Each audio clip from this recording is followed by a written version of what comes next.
በስመ አብ ወወልድ ወመንፈስ ቅዱስ አሐዱ አምላክ አሜን። ኢያቄምና ሐና ሰማይን ወለዱልን፣ ሰማያቸው ደግሞ ፀሐይን አወጣችልን። ኢያቄም ወለዳ ዳዊት ዘመዳ ለተባለላት ለንጽሕት ድንግል ማርያም ልደት እንኳን አደረሳችሁ፣ እንኳን አደረሰን። ይህ የእመብዙኃን የሰማዕታት እናት የመላእክት እህት የሐዋርያት ሞገስ የቅድስት ድንግል ማርያም የልደት ታሪክ ነው። ክርስቶስ ተንሥአ እሙታን በአቢይ ኃይል ወሥልጣን አሰሮ ለሰይጣን አግዓዞ ለአዳም ሰላም እምይእዜሰ ኮነ ፍስሐ ወሰላም። እመቤታችን ተወለደች ማለት ጌታ ሊወለድ 15 ዓመት ቀረው ማለት ነው። እመቤታችን ተወለደች ማለት እግዚአብሔር ከሴት የተወለደውን ልጁን ሊልክ የዘመኑን ፍጻሜ ቀረበ ማለት ነው። እግዚአብሔር ሐናና ኢያቄምን ሳይወልዱ ያዘገያቸውም ለዚህ ታላቅ ክብር እንዲበቁ ነበር። አስቀድመው ልጅ ቢወልዱ ኖሮ ይህችን የፍጥረት ደስታ የሆነች ልጅ አይወልዱ ነበር። የዓለማችን ወላጆች ነቢያት፣ ሐዋርያትን፣ ጻድቃን፣ ሰማዕታትን ወልደው ከብረዋል፣ ተመስግነዋል። ኢያቄምና ሐና ግን ፍጥረት ሁሉ በአንድ ላይ ቢሰበሰብ በእግሯ የረገጠችውን ትቢያ እንኳን መሆን የማይችል የሰማይና የምድር ንግሥት የእግዚአብሔር እናት እመቤታችንን ድንግል ማርያምን ወለዱልን።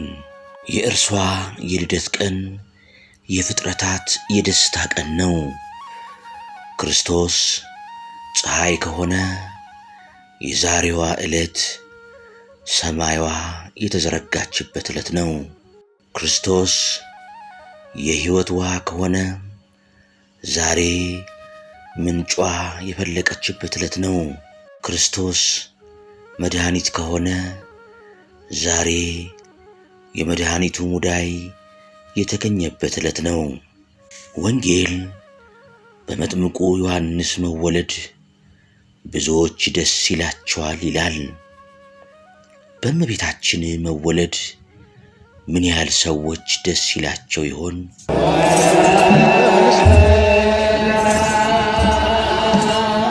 በእግዚአብሔር የሚያምኑ ጴጥርቃና ቴክታ የሚባሉ በሀብት የከበሩ ደጋግ ባልና ሚስቶች በኢየሩሳሌም ይኖሩ ነበር። እነዚህ ደጋግ ሰዎች በሀብት ይክበሩ እንጂ ሀብታቸውን የሚወርስ ልጅ አልነበራቸውም። መካን ነበሩ። ከዕለታት አንድ ቀን ጴጥርቃ ወደ ቤተ መዛግብቱ ገብቶ ሀብቱን ሰፍሮና ቆጥሮ ቴክታን እህቴ ሆይ ይህ የሰበሰብነው ገንዘባችንን ምን እናደርገዋለን? የሀብታችን ብዛት ስፍር ቁጥር የለውም። የሚወርሰን ልጅ ግን የለንም። አንቺም መካን ነሽ፣ እኔም ከአንቺ በቀር ሌላ ሴት አላውቅም አላት። እርሷም ወንድሜ ሆይ አምላክ እስራኤል ለእኔ ልጅ ቢነሳኝ አንተ ያለ ልጅ ትቀራለህን? ከሌላ ሴት ውለድ አለችው። ጴጥርቃም እንዲህ ያለ ነገር እንኳን ስላደርገው በልቡናዬ እንዳላስበው አምላከ እስራኤል ያውቅብኛል አላት። እርሷም እንግዲህ አምላከ እስራኤል የሚያደርገውን ያውቃል። ትላንትና ማታ በሕልሜ ነጭ እንስት ጥጃ ከማኅፀኔ ስትወጣ ያችም ነጭ ጥጃ ሌላ ነጭ ጥጃ ስትወልድ እንዲሁ እስከ 7 ትውልድ ሲዋለዱ 7ተኛይቱ ጨረቃን ስትወልድ ጨረቃዋም ፀሐይን ስትወልድ አየሁ አለችው። እርሱም በጠዋት ከሕልም ፈቺ ዘንድ ሄዶ ቴክታ የነገረችውን ሕልም ለሕልም ፈቺው ነገረው። ያም ሕልም ፈቺ እግዚአብሔር በምሕረቱ አይቷችኋል፣ 7 እንስት ጥጆች መውለዳቸው 7 ሴት ልጆችንና የልጅ ልጆችን ትወልዳላችሁ። 7ተኛይቱ ጨረቃ መውለዷ ከሰው የበለጠች ከመላእክትም የከበረች ደግ ፍጥረትን ትወልዳላችሁ። የፀሐይ ነገር ግን አልታወቀኝም አለው። ጴጥርቃም ሕልም ፈቺው የነገረውን ሁሉ ለቴክታ ነገራት። እርሷም አምላከ እስራኤል የሚያደርገውን ማን ያውቃል ብላ ዝም አለች። በዚያም ወራት ቴክታ ጸነሰች። በ9 ወሯ ሴት ልጅ ወለደች። ስሟንም ሄኤሜን ብለው አወጡላት። ሄኤሜንም አድጋ ለአካለ መጠን ስትደርስ አጋብተዋት ሴት ልጅ ወለደች። በ8ኛ ቀኗም ደርዲ ብለው ስም አወጡላት። ደርዲ ማለት ከአባቶች ወገን የተወለደች ማለት ነው። ደርዲም አድጋ እንዲሁ ሴት ልጅ ወለደችና ቶና አለቻት። ቶና ማለት ራእይ አይተን ነገር አግኝተን የወለድናት ማለት ነው። ቶናም እንዲሁ ሴት ልጅ ወልዳ ሲካር አለቻት። ሲካር ማለት ከዘመዶቻችን የተወለደች ማለት ነው።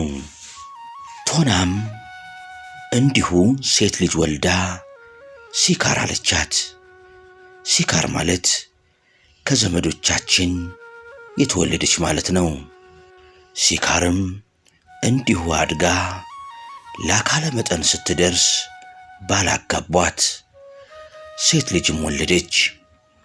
በ8ኛው ቀን ስሟን ሴትና ብለው አወጡላት። ሴትና ማለት ሞያዋ ያማረ ምግባሯ የሰመረ በጎ ቆንጆ ማለት ነው። ሴትናም እንዲሁ ሴት ልጅ ወልዳ ሄርሜላ አለቻት። ሄርሜላ ማለት ከክቡራን ከባለጸጋ ወገን የተወለደች ማለት ነው።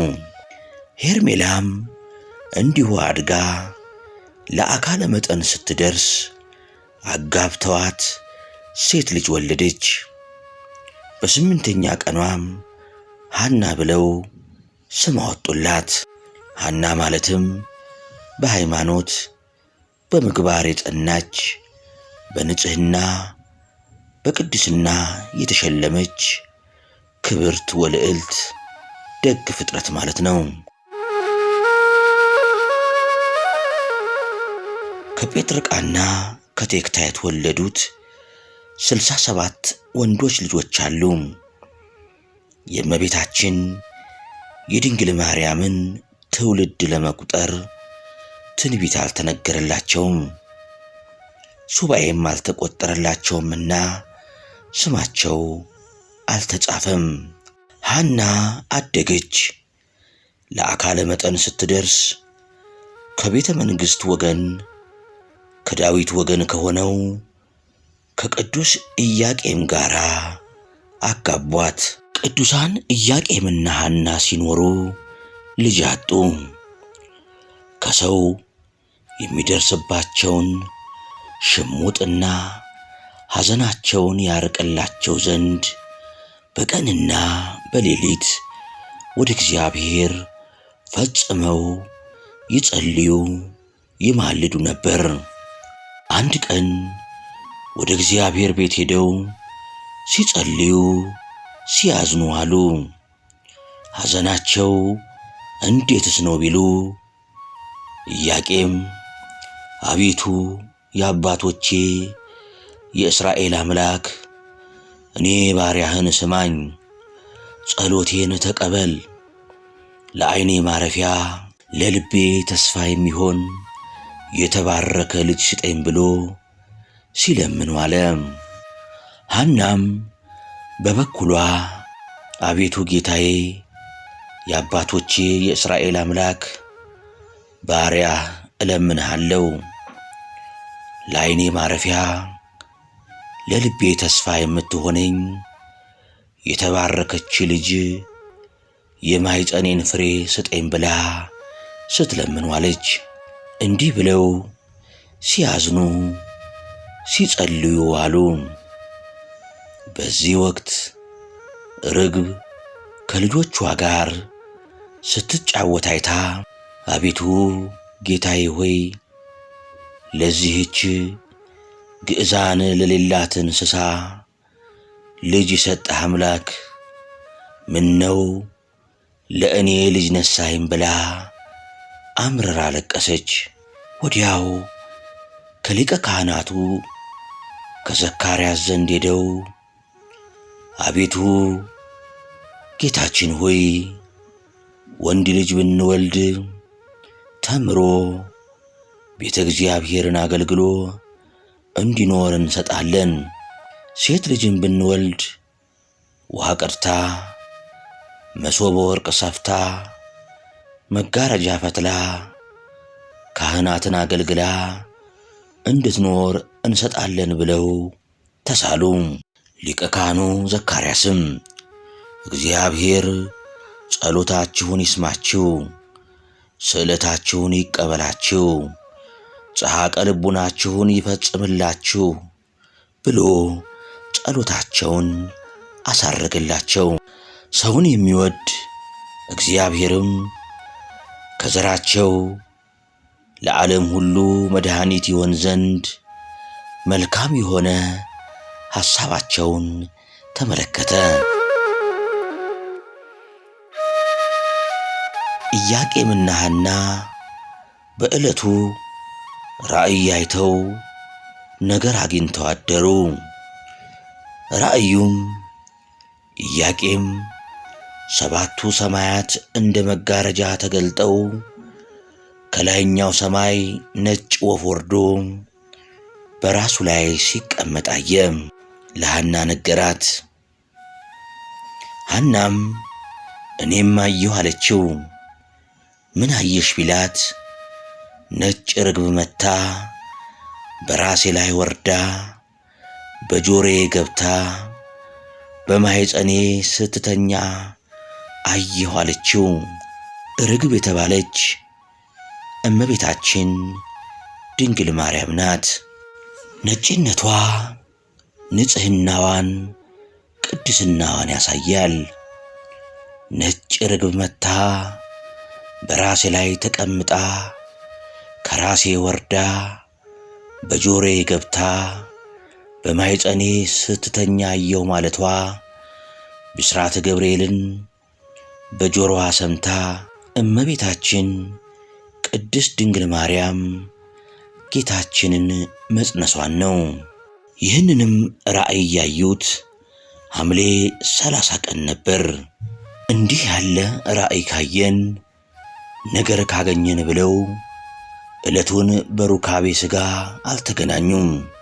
ፈቃደ እግዚአብሔር ቢሆን ብለው አዳምንና ሔዋንን ብዙ ተባዙ ምድርንም ሙሏት ብሎ ያበሰረ አምላክ ለእኛ ሲከለክለን የለምን ብለው ዕለቱን አልጋ ምንጣፍ ለይተው እስከ 7 ቀን ድረስ ለየብቻቸው ሰነበቱ። ነሐሴ በባተ በሰባተኛው ቀን መልአኩ ከሰው የላቀች ከመላእክትም የከበረች ዓለም ሁሉ ተሰብስቦ ቢመዘን አንድ የራሷን ፀጉር የማያህል ደግ ፍጥረት ትወልዳላችሁ አላቸው። በፈቃድ እግዚአብሔር በብስራተ መልአክ እመቤታችን ቅድስት ድንግል ማርያም ዕለተ ሰንበት እሁድ ዕለት ተጸነሰች።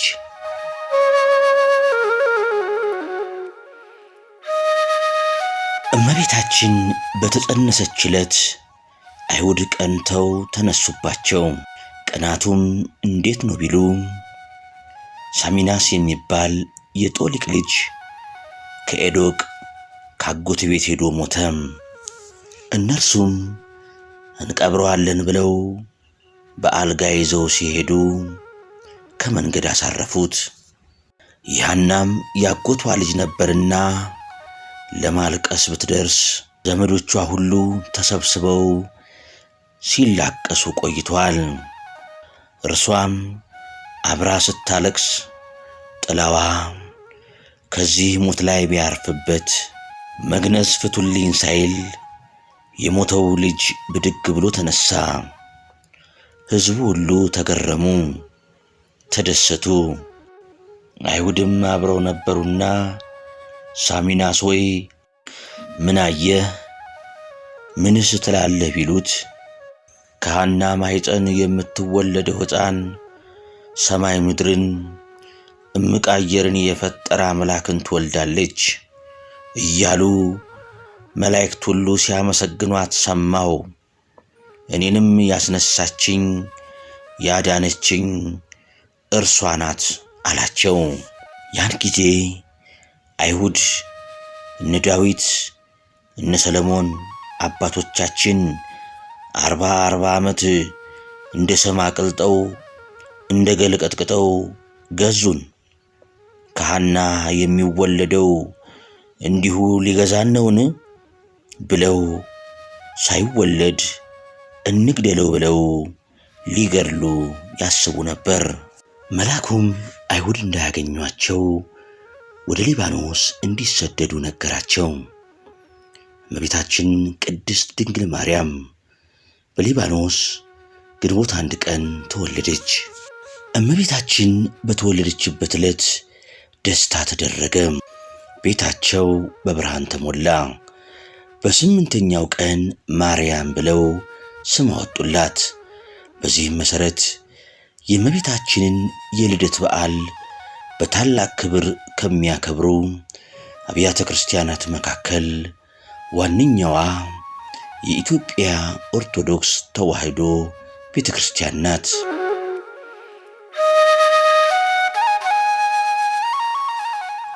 የግንቦት ልደታ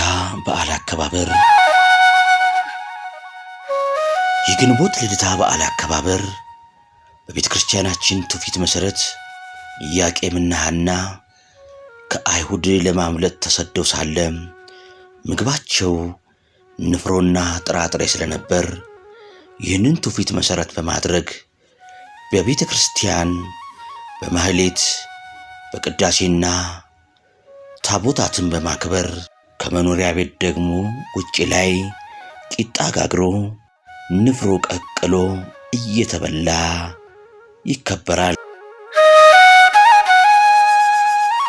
እመቤታችን ቅድስት ድንግል ማርያም ለሰው ወገን ሁሉ የድህነት ምክንያት ናት። ፍጥረታት ሁሉ እርሷን ያመሰግኗታል። የፍጥረታት ሁሉ መዳን በእርሷ እጅ ነበርና አዳም አባታችን በተሰደደ ጊዜ መጽናኛው እርሷ ነበረች። አዳም አባታችን ሲሰደድ አምላካችን በገባለት ቃል ኪዳን መሠረት ዘመኑ ሲቃረብ ከእርሷ ሊወለድ እርሷ ተወለደች። እንደ ኢትዮጵያ ኦርቶዶክስ ተዋሕዶ አስተምህሮ ግንቦት 1 ቀን እመቤታችን ቅድስት ድንግል ማርያም ተወለደች። የእመቤታችን መወለድ አስቀድሞ በነቢያት የተነገረ በብዙ ኅብረ አምሳል የተገለጠ ነው። በነገረ ማርያም እንደምንረዳው እመቤታችን ከመወለዷ አስቀድሞ ቅድመ አያቶቿ፣ አያቶቿና ወላጆቿ ምልክት አይተዋል። የእመቤታችን የትውልድ ስፍራ ሊባኖስ የተባለው ተራራማ ሀገር ነው። ሊባኖስ ከገሊላ በስተሰሜን ከፍንቄ በስተምስራቅ ይገኛል። ሙሽራዬ ሆይ ከሊባኖስ ከኔ ጋር ነይ የሚለው ቃል ትንቢት ምስጢርም የእመቤታችን መካነ ልደት የሊባኖስ ተራራ መሆኑን ያሳያል። ቅዱስ ዮሐንስ መጥምቅ የጌታ መንገድ ጠራጊ የአዋጅ ነጋሪና ታማኝ ምስክር በመሆኑ በተወለደ ጊዜ መልአኩ ቅዱስ ገብርኤል በመወለዱ ብዙዎች ደስ ይላቸዋል ብሏል። የቅዱስ ዮሐንስ መወለድ ለብዙዎች ደስታና የምስራች አብሳሪ ከሆነ ድህነተ ሥጋ ወነፍስ የሚሰጠውን ኢየሱስ ክርስቶስን እየወለደች የድንግል ማርያም ልደት ምንኛ ያስደስት ይሆን? የቀርጤሱ ቅዱስ እንድርያስ ስለ እመቤታችን ልደት እንዲህ ብሏል። ይህ በዓል በብሉይ ኪዳንና በአዲስ ኪዳን መካከል መገናኛ ሆነ። ምሳሌዎቹ በእውነታ አሮጌው በአዲስ ቃል ኪዳን ተተኩ። ፍጥረት ሁሉ በደስታ ይዘምራል፣ የዚህንም ቀንም ደስታ ይካፈላል። ይህ መቅደሱን የሰራበት ዕለት ነው። ይህ ዕለት ትልቅ ሕንፃ የታነጸበትና ፍጡር የፈጣሪ ማደሪያ ለመሆን የተዘጋጀበት ዕለት ነው ብሏል። እመቤታችን ለፀሐዩ መምጣት የተዘረጋች ሰማይ፣ በቅድመ አያቶቿ በነቴክታና ጴጥርቃ ሕልም እንደታየችው በሌሊት የምታበራ ጨረቃ፣ የብሉይ ኪዳን ማብቂያ የአዲስ ኪዳን መጀመሪያ ናትና ልደቷ ለሰው ልጆች ሁሉ ደስታ ነው። ነቢያት በብዙ ኅብረ አምሳል የተናገሩላት መሠረቶቿ የተቀደሱ ተራራዎች ናቸው። ከእሴይ ስር በትር ትወጣለች፣ አበባዋም ከግንዱ ይወጣል። ሙሽራዬ ሆይ ከሊባኖስ ነይ ብለው የተናገሩላት ልደቷ የትንቢታቸው ፍጻሜ ነውና ደስታቸው ታላቅ ነው። ዓለም እውነተኛ ሰውን የተመለከተው ድንግል ማርያም ስትወለድ ነው። ሰው የመሆኑ ትርጉም ከእግዚአብሔር ጋር በጥልቅ የተገናኘ እንደመሆኑ እውነተኛ ሰው ለመጀመሪያ ጊዜ ታየው እመቤታችን ስትወለድ ነው። ቅዱሳን የሚሆኑ ሐናና ኢያቄም በንጽሕናና ሕግን በመጠበቅ ኑረው በፈቃድ እግዚአብሔር ባደረጉት ሩካቤ ንጽሕት ማርያም ተጸንሳ ተወለደች። እሾህና አሜኬላ ይበቅልባት ዘንድ ተረግማ የነበረችው ምድር ለመጀመሪያ ጊዜ ፍሬዋን ሰጠች። ማለትም እመቤታችን ተወለደች። የምድርም ፍሬ የእግዚአብሔር በረከት ሆና ለሰው ተሰጠች። ቅዱስ ዳዊት ምድር ፍሬዋን ሰጠች፣ እግዚአብሔር አምላካችንም ይባርከናል ብሎ የተናገረው ትንቢት በንጽሕት ድንግል ማርያም ልደት ተፈጸመ። ሐናና ኢያቄም በሃይማኖትና ሕግን በመጠበቅ ስለኖሩ ዋጋ ሆና ድንግል ማርያም ተሰጠቻቸው። ለጊዜው ጸጋ ሆና ለእነርሱ ብትሰጥም ፍጻሜው ግን በእነርሱ በኩል ለዓለም ሁሉ መሰጠቷ ነው። ዓለም ወይንም የሰው ዘር በሐናና በኢያቄም በኩል ድንግል ማርያምን ሲቀበል የራሱ አድርጎ ሊያስቀራት አይደለም። ዓለም እንዲህ ቢያደርግ ኖሮ ድንግል ማርያም ለራሱ መዳኛ የተሰጠችው በመሆኗ እርሷን መልሶ ለእግዚአብሔር እናትነት ባለመስጠቱ ምክንያት ድህነትን ሳያገኝ በቀረ ነበር። ነገር ግን እንዲህ አልሆነም። ዓለም የመዳኑ ምክንያት ናትና እርሷን ለእግዚአብሔር ሰጠም። ሐናና ኢያቄም እግዚአብሔርን ታገለግል ዘንድ ንጽሕት ልጃቸውን ወደ ቤተ መቅደስ ማስገባታቸው ከዚሁ አንጻር የምንረዳው ነው። ንጽሕት ድንግልን ወደ እግዚአብሔር አቀረቡ፣ እግዚአብሔርም የእርሱ እናት አደረጋት። በዚህም ብቻ አላበቃም፣ በክርስቶስ ላመኑ ሁሉ እናት ትሆን ዘንድ መልሶ ለሚያምኑ እርሷን ሰጠም። በመስቀል ላይ ሳለ ለተወደደው ሐዋርያ እነኋት እናት ብሎ እንደተናገረው እኛ ድንግልን አቀረብን፣ እግዚአብሔርም ድንግልናዋ ሳይለወጥ እናት አድርጎ ሰጠን። ቀድሞ በልደቷ አማካኝነት ጸጋ ሆኖ ለሰው ሁሉ ተሰጠች። ኋላም ጸጋ አድርጎ በሚበልጥ አምላክን የመውለድ ክብር አክብሮ ሰጠን። በእርሷ በኩል በሥጋና በደም ተዛመድን። ቤተክርስቲያናችን የምታከብረው የእመቤታችን የልደት በዓል የሁላችንም የልደት በዓል ነው። ሰው ከመወለዱ በፊት ምጥ፣ ጻዕርና ሕማም አለው። ቢሆንም ግን በተወለደ ጊዜ ታላቅ ደስታ ይሆናል። እንዲሁ እመቤታችን ከመወለዷ በፊት የነበረው ዘመን ለሰው ዘር የምጥ፣ የጻዕርና የሕማም ነበር። እመቤታችን በተወለደች ጊዜ የሰው ዘር ልደቱን ስላገኘ ታላቅ መንፈሳዊ ደስታን አገኘም። በዚህ ጊዜ ሰዎች ዘር ብለው ሥጋዊ ጉዳይን ብቻ አስበው ስለሚኖሩ ክፋት ላይ ወድቀዋል። ነገር ግን በእመቤታችን ልደት ሰው ዘለዓለማዊ ትውልድ የሚሆንበት መንፈሳዊ ዘር እንዳለ ተረድቷል። ንጹሕ ዘር ክርስቶስ የሆነ ዘር ሊገኝባት ንጽሕት ዘር ድንግል ማርያም ተወለደች።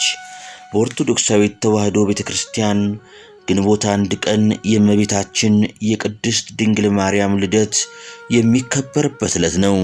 ይህ ዕለት ቅዱስ ኤፍሬም በውዳሴ ማርያም የመመኪያችን ዘውድ የንጽሕናችን መሠረት ያላት ወላዲት አምላክ ድንግል ማርያም የተወለደችበት ዕለት ነው። ነቢየ እግዚአብሔር ኢሳይያስ ድንግል ጸንሳለች ወንድ ልጅም ትወልዳለች ብሎ ትንቢት የተናገረላት ያቺ ድንግል በዚህች ዕለት ተወለደች። ይህች ቀን ልበ አምላክ ቅዱስ ዳዊት የወርቅ ልብስ ተጎናጽፋ ንግሥቲቱ በቀኝ ትቆማለች ብሎ የተናገረላት ንግሥት የተገኘችበት ዕለት ናት። ቅዱስ ዮሐንስም በራእዩ ፀሐይን የተጎናጸፈች ጨረቃን የተጫማች 12 የከዋክብት አክሊል በራሷ ላይ ያላት ብሎ የመሰከረላት የብርሃን እናቱ ድንግል ማርያም የተወለደችባት ቀን ናት። የእርሷም ልደት እንደ እንግዳ ደራሽ እንደ ውሃ ፈሳሽ ድንገት የተከሰተ ሳይሆን አስቀድሞ በትንቢት በምሳሌና በራእይ የሰው ልጅ ድህነት በጉጉት ሲጠባበቁ ለነበሩ ቅዱሳን ሲገለጽ የነበረ ነው። የድንግል ማርያም ልደት በነቢያት አንደበት መሰረቶቿ በተቀደሱ ተራሮች ናቸው ይላል ልበ አምላክ ቅዱስ ዳዊት በመዝሙር 86 ከቁጥር 1 እስከ 7። እግዚአብሔር የዝማሬና የትንቢት ጸጋን ያበዛለት ክቡር ዳዊት ስለ እመቤታችን ቅድስት ድንግል ማርያም ስርወ ልደት አስቀድሞ በመንፈስ ቅዱስ መነጽርነት ተገልጾለት መሰረቶቿ በተቀደሱ ተራሮች ናቸው በማለት ትንቢት ተናግሯል። የተቀደሱ ተራሮች ያለውም የእመቤታችን ስርወ ልደት ከቤተ መንግሥትና ከቤተ ክህነት ከሆኑት ከተቀደሱት ከኢያቄምና ከሐና የመሆኑን ነገር ሲያመላክት ነው። ይህንን ትንቢትና እውነተኛውን የትውልድ አገር አስማምታ ቤተ ክርስቲያን የእመቤታችን ማርያም ትውልዷ በአባቷ በኩል ከንጉሡ ዳዊት ወገን ነው፣ በእናቷም በኩል ከካህኑ አሮን ወገን ነው። የአባቷ ስም ኢያቄም ነው፣ የእናቷም ስም ሐና ነው ብላ ታስተምራለች። ታላቁ ነቢይ ኢሳይያስ ደግሞ ከእሴይ ስር በትር ትወጣለች፣ አበባም ከእርሷ ይወጣል ይላል በትንቢቱ በ11ኛው ምዕራፍ ከቁጥር 1 ላይ። ቁጥሩ ከአበይት ነቢያት ወገን የሆነው ይህ ነቢይ ጥበብንና ዕውቀትን በሚገልጽ ስለሚመጣውም ነገር ትንቢትን በሚያናግር በመንፈስ ቅዱስ ተመርቶ የእመቤታችን የቅድስት ድንግል ማርያም ልደት ከነገደ እሴይ እንደሚሆንና እርሷም ጽጌ አበባ የተባለ አካላዊ ቃል ክርስቶስን በሕቱም ድንግልና እንደምትወልድ ተገልጾለታል። ከእሴይ ስር በትር ትወጣለች፣ አበባም ከእርሷ ይወጣል በማለት ታላቅ ትንቢትን ተናግሮ ነበር። ይህች በትርም ከእሴይ ዘር የተገኘችው በዚህች ዕለት ነውና ልደቷን በታላቅ ድምቀት እናከብራለን። ይህንን መሠረት በማድረግ ሊቁ ቅዱስ ኤፍሬም መልካሟ ርግብ ማርያም ወይ ደስ ይበልሽ፣ ከእሴይ ስር የተገኘሽ መዓዛሽ ያማረ አበባ አንቺ ነሽ፣ በማለት በውዳሴው አመስግኗታል። በአባቶችሽ ፈንታ ልጆች ተወለዱልሽ የተባለልን የእመቤታችን ልጆች እኛም እንዲሁ እያልን እናመሰግናታለን። ሙሽራዬ ሆይ ከሊባኖስ ከእኔ ጋር ነይ የሚለው ጠቢቡ ሰለሞን ደግሞ በመኃልየ መኃልይ ዘሰሎሞን በምዕራፍ 4 ከቁጥር 8 ላይ ነው።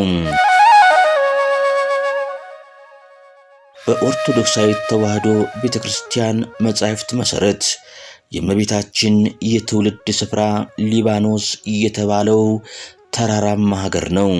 በሊባኖስ ስለመሆኑ አስቀድሞ ጠቢቡ ሰለሞን ሙሽራዬ ሆይ ከሊባኖስ ከእኔ ጋር ነይ፣ ከሊባኖስ ከእኔ ጋር ነይ፣ ከአማና ራስ ከሳኔር፣ ከኤርሞን ራስ ከአንበሶች መኖሪያ፣ ከነብሮችም ተራራ ተመልከች በማለት ተናግሮ ነበር።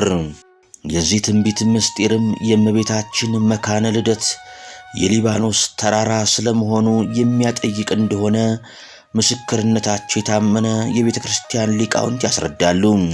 ትንቢቱም ሲፈጸም ቅድስት ድንግል ማርያም ግንቦት 1 ቀን በ15 ዓመተ ዓለም ቅድመ ልደተ ክርስቶስ በሊባኖስ ተራራ ትወልዳለች። ኢትዮጵያዊው ቄርሎስ የተባለው የነገረ ማርያም ሊቅ አባ ጊዮርጊስ ዘጋስጫ እመቤታችን በሊባኖስ እንደምትወለድ አስቀድሞ ሰሎሞን የተናገረውን ቃል መፈጸሙን ሲገልጽ የአናብስት ልጅ አልኩሽ ሰሎሞን እንዲህ ሲል እንደተናገረ ሙሽራይት ወይ ከሊባኖስ ተራራ ነይ፣ ከአንበሶች ጉድጓድ ወጥተሽ ነይ፣ ከምርጥ ነገድነት የተነሳ ከሚመካ ወገን የመወለድሽ ዜና እጅግ ግሩም ነው በማለት አመስጥሮታል። እመቤታችን በሊባኖስ ተራራ እንድትወለድ ምክንያት የሆነው በማህፀን ሳለች የአርሳባንን ልጅ ዓይን በማብራቷና ሳሚናስ የሚባለውን የጦሊቅን ልጅ ከሞት በማስነሳቷ አይሁድ በቅናት ተነሳስተውባቸው ስለነበር ሐናና ኢያቄም ወደ ሊባኖስ ተራራ እንዲሄዱ ታላቁ መልአክ ቅዱስ ገብርኤል ለኢያቄም ተገልጾ ስለነገራቸው እንደሆነ የቤተ ክርስቲያን መጻሕፍት ያስረዳሉ። የድንግል ማርያም ልደት በራእይና በምሳሌም ከትንቢቱ በተጨማሪም የእመቤታችን የቅድስት ድንግል ማርያም ልደት በራእይና በምሳሌም አስቀድሞ የተገለጸ ነበር። ከነዚህም መካከል ከእርሷ 7 ትውልድ አስቀድሞ ለነበሩት ደጋግ ሰዎች እንዲሁም ለእናትና ለአባቷ የተገለጹት ምሳሌዎች በቅዱሳት መጻሕፍት ሰፍረው ይገኛሉ። 7ኛይቱ እንቦሳ ጨረቃን ስትወልድ ጨረቃዋ ደግሞ ፀሐይን ስትወልድ አየሁ ብላለች ቴክታም። በቅድስና የሚኖሩ ነገር ግን መካን የነበሩት ቴክታና ጴጥርቃም ነጭ እንቦሳ ከበረታቸው ስትወጣ እንቦሳይቱ እንቦሳ እየወለደች እስከ 6 ስትደርስ 6ኛይቱ ጨረቃን ጨረቃዋም ፀሐይን ስትወልድ አይተው በሀገራቸው መፈክረ ሕልም ወይም ሕልም ፈቺ ሊቅ አለና ሄደው ነገሩት። ደግ ልጅ ትወልዳላችሁ፣ ጨረቃይቱ ከፍጡራን በላይ የምትሆን ልጅ ትወልዳላችሁ። የፀሐይ ነገር ግን አልተገለጸልኝም፣ እንደ ነቢይ እንደ ንጉሥ ያለ ይሆናል አላቸው። እነርሱም ጊዜ ተርጉሞ ብለውት ሄዱ። ከዚህ በኋላ ወለዱ። ስሟንም ረከብኩ ስዕለቴም ረከብኩ ተምኔቴም፣ የተሳልኩትን አገኘው የተመኘውትን አገኘው ሲሉ ሄኤሜን አሏት።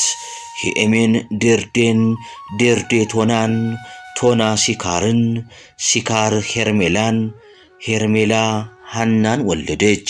ሐና ለአካለ መጠን ስትደርስ ከቤተ ይሁዳ ለተወለደ ኢያቄም ለሚባል ደግ ሰው አጋቧት። ከኢያቄምና ከሐናም በጨረቃ የተመሰለች ድንግል ማርያም ተወለደች። ጸዓዳ ርግብ ሰማያትን ሰንጥቃ መታ በማኅፀኔ ስታድር አየሁ ብላለች ቅድስት ሐና። ኢያቄምና ሐና መካን ስለነበሩ እግዚአብሔር ልጅ ይሰጣቸው ዘንድ ጸልየው ሲሰጣቸው መልሰው ለእርሱ እንደሚሰጡ ስዕለትን ተስለው ነበር። ጸሎታቸው ሲደርስ ለሐና በሕልም ተገልጾላት ለባለቤቷ ኢያቄም ነጭ ርግብ መታ በራሴ ላይ ተቀምጣ ከራሴ ላይ ወርዳ በጆሮዬ ገብታ በማኅፀኔ ስትተኛ አየሁ ብለዋለች። የዚህ ራእይ ምስጢርም ርግብ የተባለች እመቤታችን ቅድስት ድንግል ማርያም ስትሆን ጻዕዳ ነጭ መሆኗ ንጽሕናዋ፣ ቅድስናዋ፣ ዘለዓለማዊ ድንግልናዋ ነው። ነጭ ርግብ መታ በራሴ ላይ ተቀምጣ ከራሴ ላይ ወርዳ በጆሮዬ ገብታ በማኅፀኔ ስትተኛየው ማለቷ ብስራተ ገብርኤልን በጆሮዋ ሰምታ በግብረ መንፈስ ቅዱስ አምላክን የምትጸንሰውን ንጽሕት ርግብ የተባለችውን እመቤታችንን የምትወልድ መሆኗን ሲያመለክት ነው።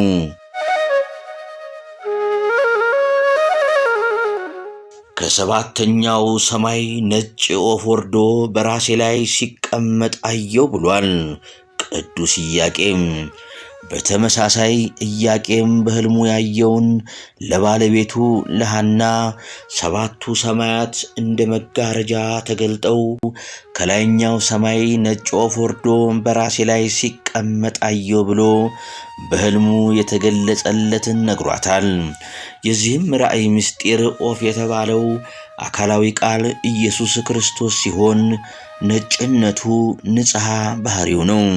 ኢያቄም ከላይ ወርዶ በራሴ ላይ ሲቀመጥ አየሁ ማለቱ የኢያቄምን ባህሪ እንደሚያደርግ የሚያመለክት ሲሆን ሰባቱ ሰማያት የተባሉ የጌታችን ልዩ ባህሪ ምልአቱ፣ ስፋቱ፣ ርቀቱ፣ ልዕልናው፣ እበዩና መንግሥቱ ናቸው።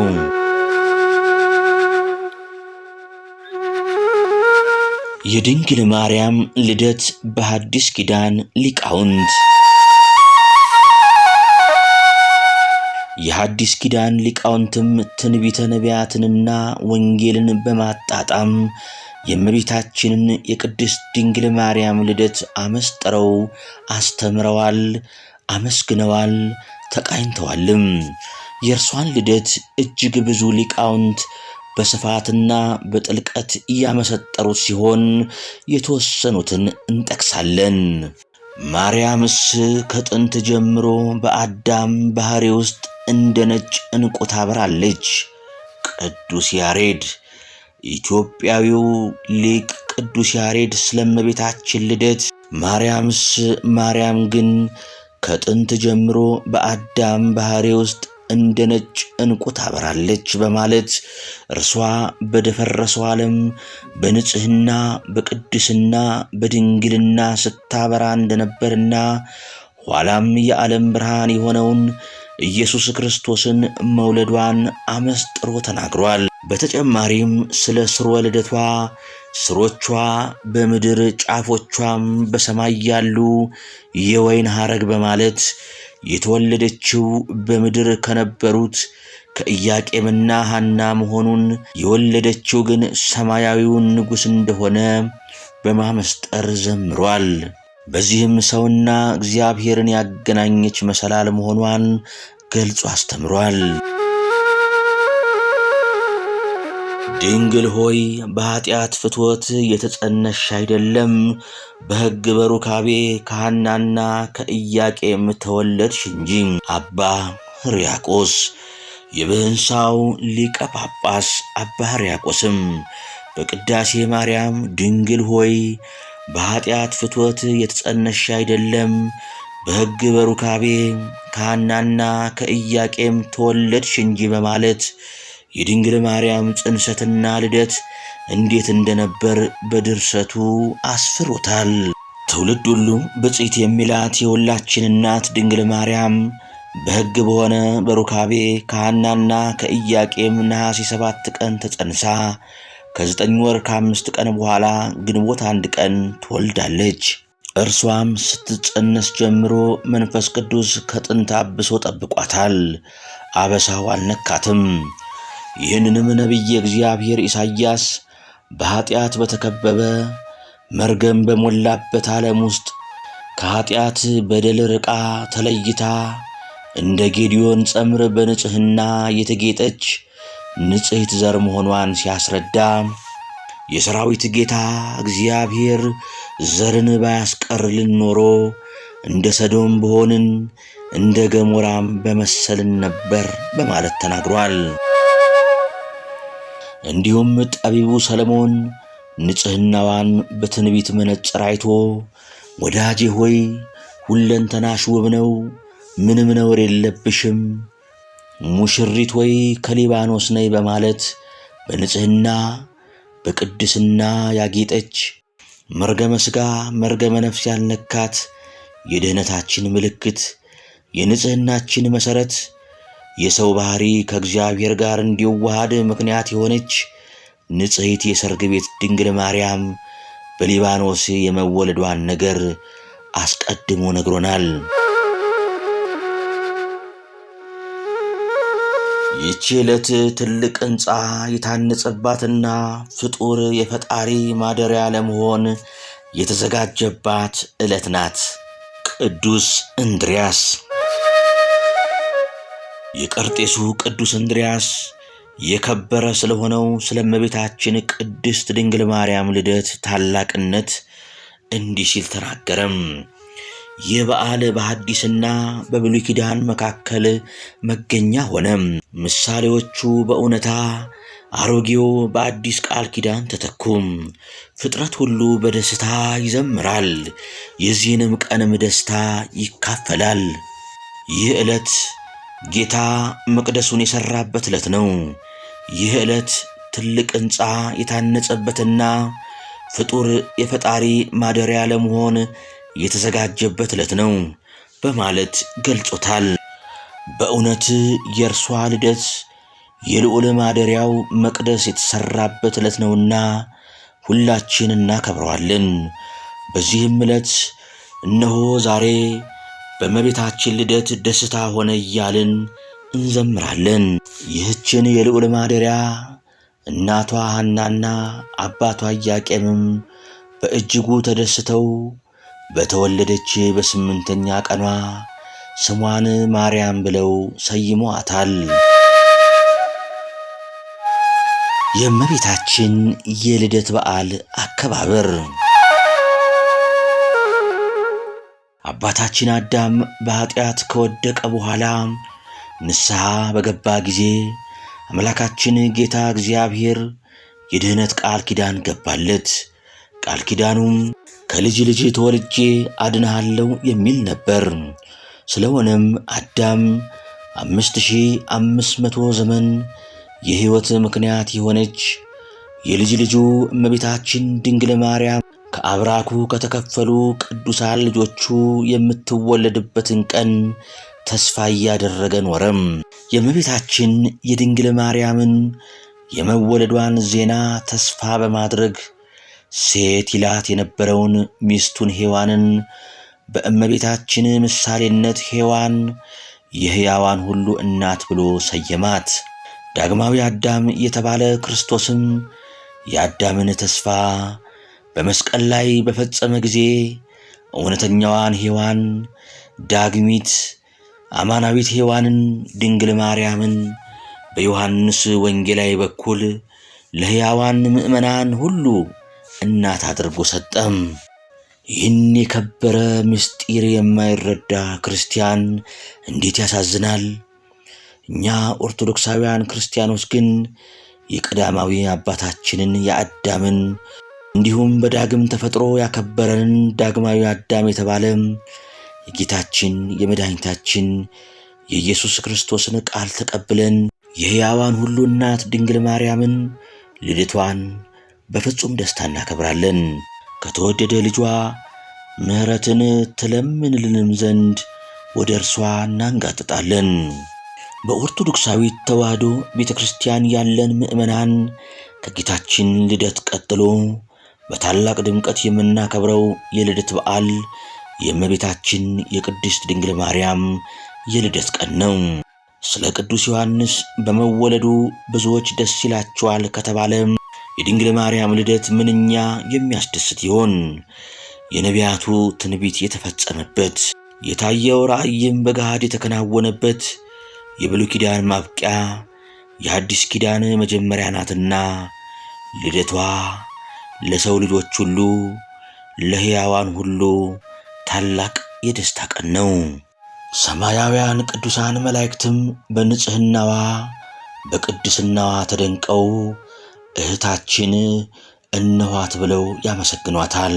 በዘመናችን ያሉ የሰዎች ልደት በድምቀት የሚከበር ከሆነ ለሰው ልጅ መዳን ምክንያት የሆነች የአምላክ እናት የተወለደችበት ቀን ምንኛ ሊከበር ይገባ ይሆን?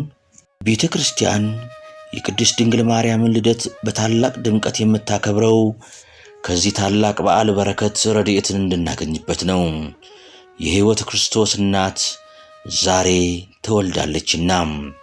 በኦርቶዶክሳዊት ተዋሕዶ ቤተ ክርስቲያን ትውፊት መሠረት ሐናና ኢያቄም ከአይሁድ ለማምለጥ ተሰደው በአድባረ ሊባኖስ በሊባኖስ ተራራ እመቤታችንን ወለዱ። በወቅቱ ከቤት የወጡት ለሽሽት ነበርና ስንቅ ስላልያዙ ምግባቸው ንፍሮና ጥራጥሬ ነበር። ይህንን ትውፊት በመያዝ በዓሉ ከቤት ውጪ ንፍሮ እየተበላ ይከበራል።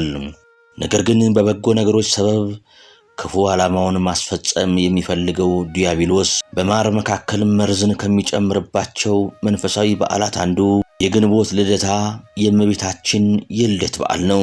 በዚህ ዕለት አንዳንዶች ባለማወቅ፣ ሌሎች ደግሞ በድፍረት ለአድባራው ጋር ነው ቆሌውን ለመለመን ነው እያሉ ለማያውቁት አምልኮ ንፍሮ የሚበትኑ፣ ቡና የሚረጩ፣ ቅቤ የሚቀቡ፣ የከብት ደም የሚያፈሱ አሉ። እውነታው እነዚህ በእርግጥም ጣዖት አምላኪዎች ናቸው። እኛ ኦርቶዶክሳውያን ክርስቲያኖች ግን እነዚህን የሃይማኖት ለዋጮች ሥራቸውን እንጸየፋለን። ስለሆነም ከእንደዚህ አይነቱ ባዕድ አምልኮ በመለየት ይህንን ታላቅ በዓል በተገባና በተረዳ ነገር ልናከብረው ይገባል። ቤተ ክርስቲያናችን በሠራችልን ሥርዓት መሠረት በቀናች በተዋህዶ እምነት ሆነን በምሕረቱ የጎበኘንን አምላካችንን ብቻ እያመለክን የድኅነታችን ምክንያት የሆነችውን ድንግል ማርያምንም እያመሰገንን ልናከብር ይገባል። አምላካችን እግዚአብሔር ከእመቤታችን ረድኤት በረከት ይክፈለን። የእመቤታችን ድንግል ማርያም ጣዕሟ፣ ፍቅሯ፣ ጸጋዋና በረከቷ ይደርብን። አሜን።